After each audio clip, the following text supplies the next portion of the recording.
built a house here for himself 200 years ago.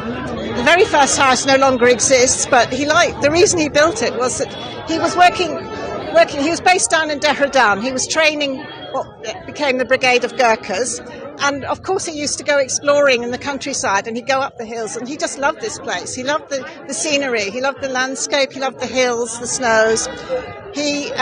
And he loved the climate. He thought the climate was absolutely ideal. And we know this because this is what he wrote back in letters to his sisters at home, and they're quoted in his daughter's biography.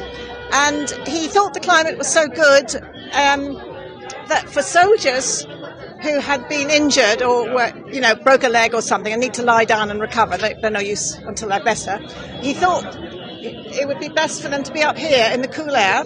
And he built he pressured the government, the powers that be, the East India Company, to build a hospital, a sanatorium.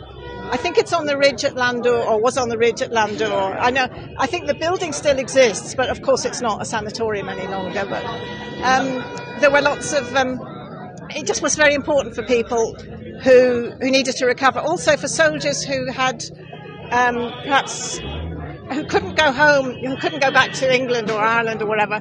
He built a furlough house, a place for them to have a holiday, because this was such a nice resort. And absolutely overwhelmed, completely overwhelmed. It's just, for me, it's very, very nice to be here, knowing that somebody from my family was here before. But it's just wonderful to meet all these people and to hear the band playing. That was an extra treat. And I also want to visit all the places that are associated with his life and the early part of the 19th century.